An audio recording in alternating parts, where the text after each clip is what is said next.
ओम शांति। आज हम सुनेंगे बाबा के साकार महावाक्य 8 अक्टूबर के। आज बाबा ने कहा, मीठे बच्चे, बुद्धि को रिफाइन बनाना है तो एक बाप की याद में रहो। याद से ही आत्मा स्वच्छ बनती जाएगी। बुद्धि को रिफाइन बनाना है तो एक बाप की याद में रहो। याद से ही आत्मा स्वच्छ बनती जाएगी। आज बाबा ने बच्चों से पूछा, वर्तमान समय मनुष्य टाइम व मनी वेस्ट कैसे कर रहे हैं? वर्तमान समय मनुष्य अपना टाइम व मनी वेस्ट कैसे कर रहे हैं? तो बाबा ने आज बताया, उत्तर है, जब कोई शरीर छोड़ता है तो उनके पीछे कितना पैसा आदि खर्च करते हैं। जब शरीर छोड़कर चला गया तो उसकी कोई वैल्यू तो रही नहीं, इसलिए उसके पिछाड़ी जो कुछ करते उसमें अपना टाइम और मनी वेस्ट करते हैं। तो बाबा के कहने का मतलब है, जब तक वो व्यक्ति हमारे साथ है तो उसके साथ प्यार से रहें, अपने व्यवहार को अच्छा बना करके रहें, उसको रिस्पेक्ट दें, सम्मान दें। ओम शांति। रूहानी बाप बैठ रूहानी बच्चों को समझाते हैं। यह ऐसे भी कहते हैं ना कि फिर बाप है या दादा है। दादा भी कहेंगे, रूहानी बाप तुम बच्चों को ये नॉलेज सुनाते हैं। रूहानी बाप तुम बच्चों को ये नॉलेज सुनाते हैं, चाहे शिव बाबा है या ब्रह्मा बाबा। सुनाने वाले तो बाप ही हैं जो रूहानी हैं। कौन सा नॉलेज सुनाते हैं? पास्ट, प्रेजेंट, फ्यूचर का।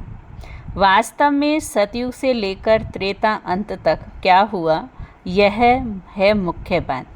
बाकी द्वापर कलयुग में कौन कौन आए, क्या हुआ, उनकी हिस्ट्री ज्योग्राफी तो बहुत है। सतयुग त्रेता की कोई हिस्ट्री ज्योग्राफी है नहीं, और तो सबकी हिस्ट्री ज्योग्राफी है। बाकी देवी देवताओं को लाखों वर्ष पहले ले गए। ये है बेहद की बेसमझी। गायन में तो है लेकिन उनकी हिस्ट्री नहीं दिखाई। तुम भी बेहद की बेसमझी में थे, अभी थोड़ा थोड़ा समझ रहे हो। कोई तो अभी भी कुछ नहीं समझते, बहुत कुछ समझने का है। बाप ने आबू की महिमा पर समझाया, इस पर ख्याल करना चाहिए। तुम्हारी बुद्धि में आना चाहिए तुम यहाँ बैठे हो। तुम्हारा यादगार देलवाड़ा मंदिर कब बना, कितने वर्ष बाद बना? बाबा कहते तुम्हारी बुद्धि इस पर चलनी चाहिए, ख्याल करना चाहिए। कहते हैं 1250 वर्ष हुए हैं, तो बाकी कितने वर्ष रहे? 3750 वर्ष रहे। तो उन्होंने भी अभी का यादगार और वैकुंठ का यादगार बनाया है। मंदिरों में भी कंपटीशन होती है, एक दो से हम अच्छा बनाएंगे। अभी तो पैसे ही कहाँ हैं जो बनावे। पैसा तो बहुत था तो सोमनाथ का मंदिर कितना बड़ा बनाया। अभी तो इतना आलीशान मंदिर कोई बना न सके। भले आगरे आदि में बनाते रहते हैं, परंतु वह सब है फालतू। मनुष्य तो अंधियारे में है ना, जब तक बनावे तब तक विनाश भी आ जाएगा। यह बातें और कोई भी नहीं जानते, तोड़ते और बनाते रहते हैं। मंदिर तोड़ेंगे फिर नया बना देंगे, फिर तोड़ेंगे, या कोई कमी दिखाई दी तो फिर बना देंगे। बाबा कहते बस तोड़ते और बनाते रहते हैं। पैसे मुफ्त में आते रहते हैं तो सब वेस्ट होता रहता है। Waste of money, waste of time और वेस्ट ऑफ एनर्जी करते हैं। देखो कोई मरता है तो भी कितना टाइम गवाते हैं। हम कुछ भी नहीं करते, आत्मा तो चली गई, बाकी खाल क्या काम की? सर्प खाल छोड़ देता है तो उसकी कोई वैल्यू है क्या? कुछ भी नहीं। भक्ति मार्ग में खाल की वैल्यू है। जड़ चित्र की कितनी पूजा करते हैं, परंतु ये कब आए थे, कैसे आए थे, कुछ भी नहीं पता। इनको कहा जाता है भूत पूजा। 5 तत्वों की पूजा करते रहते हैं। समझो ये लक्ष्मी नारायण स्वर्ग में राज्य करते थे। अच्छा 150 वर्ष इन्होंने आयु पूरी हुई, शरीर छोड़ दिया बस, क्योंकि देवताओं की जो आयु है वो 150 वर्ष होती है। तो 150 वर्ष आयु पूरी हुई, उसके बाद शरीर छोड़ दिया। शरीर तो कोई काम का नहीं रहा ना, उनकी वहाँ क्या वैल्यू होगी? आत्मा चली गई, शरीर चंडाल के हाथ दे दिया, तो फिर वह रस्म रिवाज अनुसार जला देंगे। ऐसे नहीं कि उनकी मिट्टी लेकर उड़ाएंगे नाम करने के लिए, कुछ भी नहीं। यहाँ तो कितना करते हैं, ब्राह्मण खिलाते हैं, यह करते हैं। वहाँ यह कुछ होता नहीं है। कहाँ पर? सतयुग में। खाल तो कोई काम की नहीं रही, खाल को जला देते हैं, बाकी चित्र रह जाते हैं। और सो भी देवताओं के एक्यूरेट चित्र मिल न सके। आदिदेव की पत्थर की मूर्ति एक्यूरेट थोड़े ही है। पूजा जब शुरू की तब के पत्थर की है। असुल जो था वह तो जलकर ख़त्म हो गया, फिर भक्ति मार्ग में यह निकला। इन बातों पर भी सोच तो चलता है ना। आबू की महिमा को अच्छी रीति सिद्ध करना है। तुम भी यहाँ बैठे हो, यहाँ ही बाप सारे विश्व को नरक से स्वर्ग बना रहे।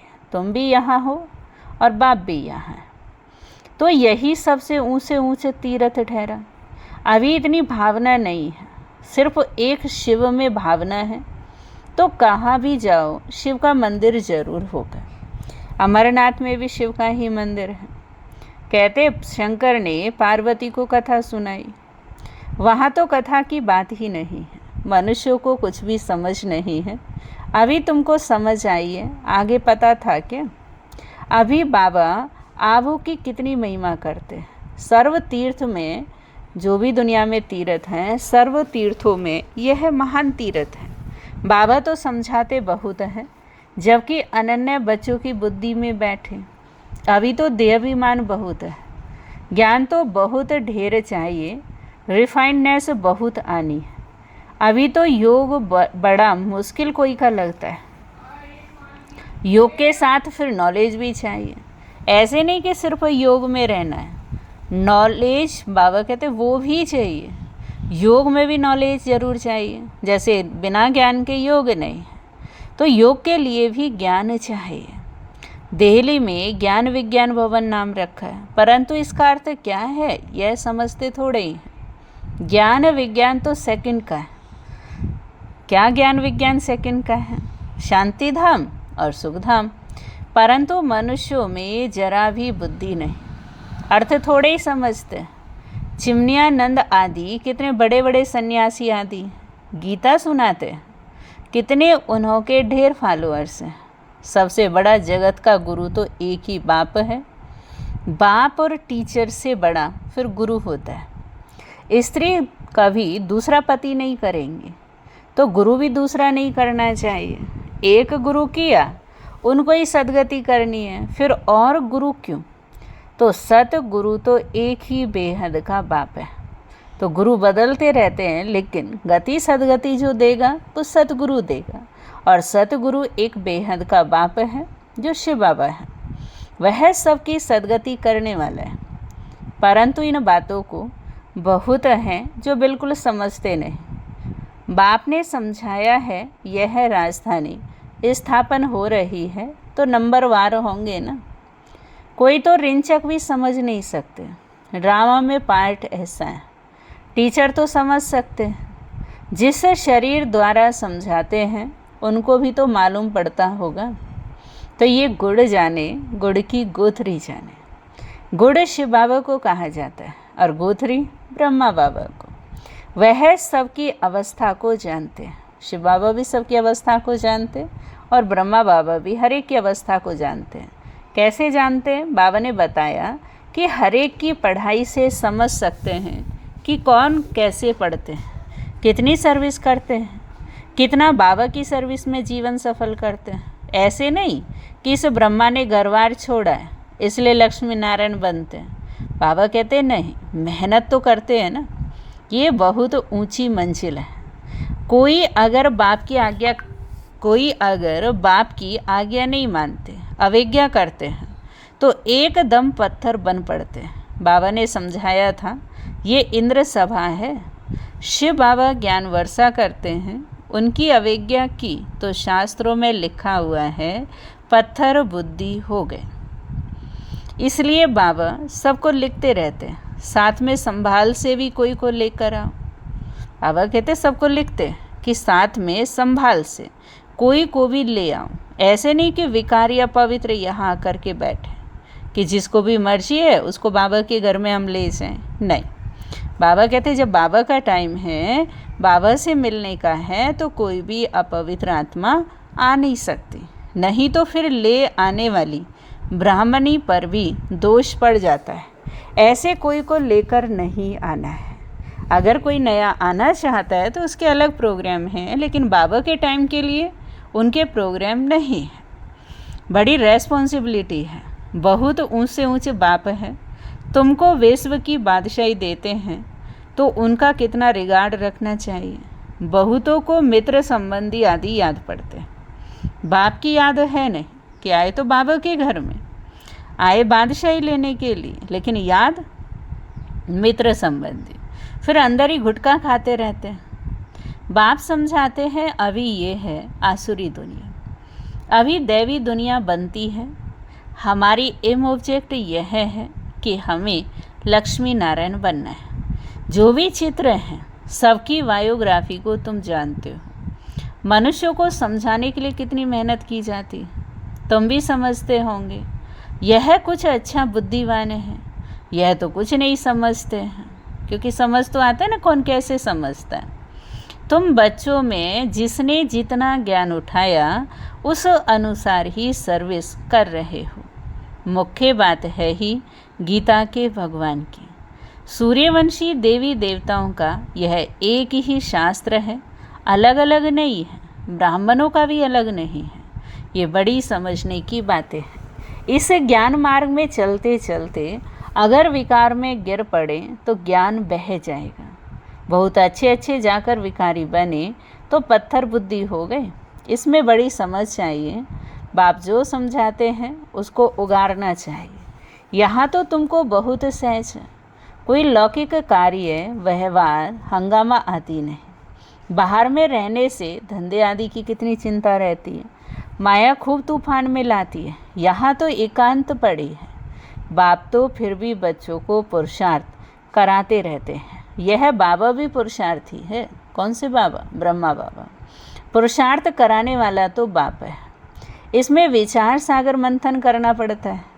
यहाँ तो बाप बच्चों के साथ बैठे हैं जो पूरी उंगली देते हैं, उनको ये सर्विस एबल कहेंगे। बाप बच्चों के साथ बैठे हैं और बाबा किसको सेवाधारी कहेगा? जो बाबा को मदद करते हैं। बाकी गुटखा खाने वाले तो नुकसान करते हैं और ही डिसर्विस करते हैं, विघन डालते हैं। यह तो जानते हो कि महाराजा महारानी बनेंगे तो उनके दास दासियां भी चाहिए। वहाँ भी यहाँ से ही तो आएंगे ना, कि जो सतयुग में दास दासियां बननी है वो कहाँ तैयार होंगे? वो भी यहाँ ही बाबा के ही बच्चे होंगे। तो सारा मदार पढ़ाई पर है। अच्छी पढ़ाई की तो महाराजा बना, और कम पढ़ाई की, अलवेले रहे, मूंझते रहे तो जाकर दास दासी बनेंगे। इस शरीर को भी खुशी से छोड़ना है, दुख की बात नहीं है। पुरुषार्थ के लिए टाइम तो मिला हुआ है, ज्ञान तो सेकंड का है। बुद्धि में है, शिव बाबा से वर्षा मिलता है। थोड़ा भी ज्ञान सुना, शिव बाबा को याद किया तो भी आ सकते हैं। कहाँ आ सकते हैं? सतयुग में। प्रजा तो बहुत बनने की है। हमारी राजधानी सूर्यवंशी चंद्रवंशी यहाँ ही स्थापन हो रही है। बाप का बनकर अगर ग्लानि करते हैं तो बहुत बोझा चढ़ता है। बाप का बने और फिर ग्लानि कर रहे हैं तो बोझा चढ़ेगा। एकदम जैसे रसातल में चले जाते हैं। बाबा ने समझाया है, जो अपनी पूजा बैठ कर आते हैं वह पूज्य कैसे हो सकते हैं? सर्व का सद्गति दाता, कल्याण करने वाला तो एक ही बाप है। मनुष्य तो शांति का भी अर्थ नहीं समझते। हठयोग से प्राणायाम आदि चढ़ाना उसको ही शांति समझते हैं। उसमें भी बहुत मेहनत लगती है। कोई की ब्रेन खराब हो जाती है। प्राप्ति तो कुछ भी नहीं है, वह है अल्पकाल की शांति।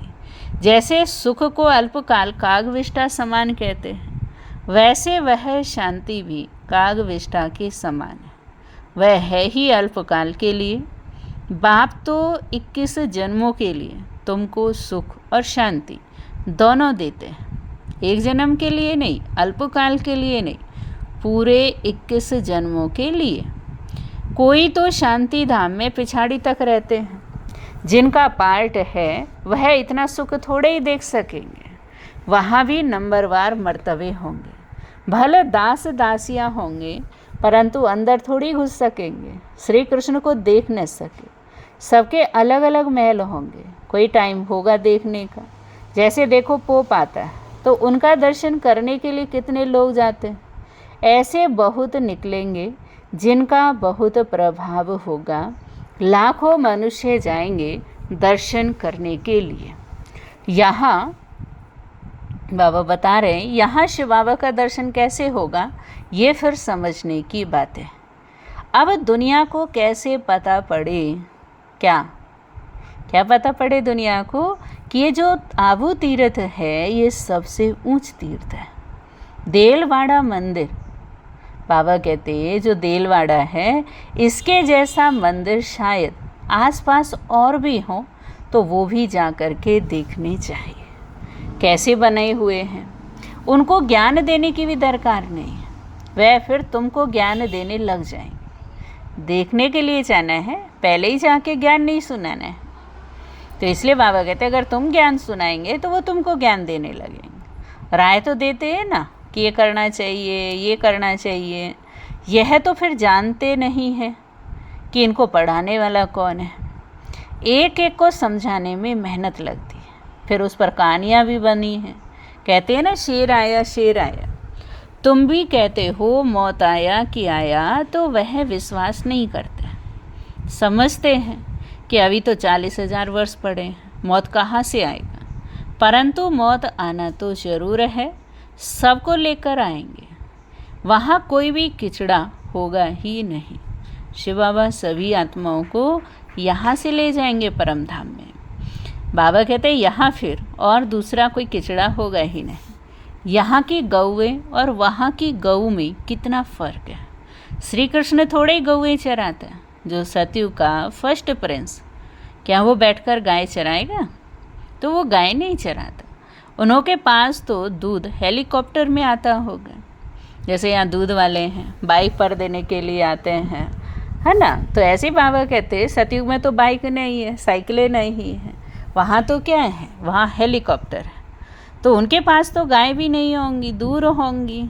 तो बाबा कहते हैं वो तो गाय चराता नहीं है, लेकिन उनके लिए दूध जो आएगा वो भी दूर से हेलीकॉप्टर में आएगा। ये तो कीचड़ पट्टी दूर रहती होगी, सामने घर में थोड़े कीचड़ा रहेगा। वहाँ तो अपरम अपार सुख है, जिसके लिए हमें पूरा पुरुषार्थ करना है। कितने अच्छे अच्छे बच्चे सेंटर में आते हैं, बाबा देखकर कितना खुश होते हैं। नंबर बार पुरुषार्थ अनुसार फूल निकलते हैं। फूल जो हैं वह अपने को भी फूल समझते हैं। दिल्ली में भी कितनी अच्छी सर्विस करते हैं रात दिन। ज्ञान भी कितना ऊंचा है। आगे तो कुछ नहीं जानते थे, अब कितनी मेहनत करनी पड़ती है। बाबा के पास तो सब समाचार आते हैं, कोई का सुनाते हैं, कोई का नहीं सुनाते हैं, क्योंकि बाबा कहते हैं ट्रेटर भी बहुत होते हैं। बहुत फर्स्ट क्लास भी ट्रेटर्स बन जाते हैं, थर्ड क्लास भी ट्रेटर हैं। थोड़ा ज्ञान मिला तो समझते हैं कि हम तो शिव बाबा के भी बन गए। पहचान तो है नहीं कि हमें नॉलेज कौन देता है। तो अच्छा, मीठे मीठे सिखिला दे बच्चों प्रति माता पिता बाप दादा का याद प्यार और गुड मॉर्निंग। रूहानी बाप की रूहानी बच्चों को नमस्ते। हम रूहानी बच्चों की रूहानी बाप को नमस्ते नमस्ते नमस्ते। शुक्रिया बाबा, शुक्रिया मेरे बाबा, मीठे बाबा। धारणा के लिए मुख्य सार है। पहली पॉइंट है, विश्व की बादशाही देने वाले बाप का बहुत बहुत रिगार्ड रखना है। बाप की सर्विस में अपनी जीवन सफल करनी है। पढ़ाई पर पूरा पूरा ध्यान देना है। विश्व की बादशाही देने वाले बाप का बहुत बहुत रिगार्ड रखना है। बाप की सर्विस में अपनी जीवन सफल करनी है। पढ़ाई पर पूरा पूरा ध्यान देना है। दूसरी पॉइंट है, बाप से जो ज्ञान मिलता है उस पर विचार सागर मंथन करना है। बाप से जो ज्ञान मिलता है उस पर विचार सागर मंथन करना है। कभी भी विघ्न रूप नहीं बनना है, डिसर्विस नहीं करनी है, अहंकार में नहीं आना है, कभी भी विघ्न रूप नहीं बनना है, डिससर्विस नहीं करनी है, अहंकार में नहीं आना है। वरदान है आज का, चारों ही सब्जेक्ट में बाप के दिल पसंद मार्क्स लेने वाले दिल तख्त नशीन भव। चारों ही सब्जेक्ट में बाप के दिल पसंद मार्क्स लेने वाले दिल तख्त नशीन भव। जो बच्चे चारों ही सब्जेक्ट में अच्छे मार्क्स लेते, चारों सब्जेक्ट कौन से? ज्ञान, योग, धारणा और ईश्वरीय सेवा। तो चारों ही सब्जेक्ट में जो अच्छे नंबर लेते हैं, आदि से अंत तक अच्छे नंबर से पास होते हैं, उन्हें ही पास विद ऑनर कहा जाता है। बीच बीच में मार्क्स कम हुई फिर मेकअप किया, ऐसे नहीं, लेकिन सभी सब्जेक्ट में बाप के दिल पसंद ही दिल तख्त नशीन बनते हैं। साथ साथ ब्राह्मण संसार में सर्व के प्यारे, सर्व के सहयोगी, सर्व का सम्मान प्राप्त करने वाले दिल तख्त नशीन सो राज्य तख्त नशीन बनते हैं। स्लोगन है आज का, दिलरुबा वह है जिसके दिल में सदा यही अनहद गीत बजता रहे। दिलरुबा वह है जिसके दिल में सदा यही अनहद गीत बजता रहे। कौन सा? मैं बाप की और बाप मेरा। ओम शांति। अभी हम सुनेंगे आज का अव्यक्त इशारा। आज का अव्यक्त इशारा है, देह के आकर्षण के संस्कार जो न चाहते हुए भी खींच लेते हैं, इस संस्कार को परिवर्तन करने के लिए मुख्य दो बातों का ध्यान रखें। देह की आकर्षण के संस्कार जो न चाहते हुए भी हमें अपनी ओर खींच लेते हैं, इस संस्कार को परिवर्तन करने के लिए मुख्य दो बातों का ध्यान रखें। पहली बात, हर एक के चरित्र को देखना है, और दूसरा चैतन्य को देखना है। हर एक के चरित्र को देखना है, दूसरा चैतन्य को देखना है। चैतन्य माना विचित्र आत्मा को देखना है। वर्तमान समय मुख्य यही पुरुषार्थ चाहिए। इसी पुरुषार्थ से संस्कार परिवर्तन बनते जाएंगे, दैहिक दृष्टि समाप्त हो जाएगी। ओम शांति, ओम शांति, ओम शांति।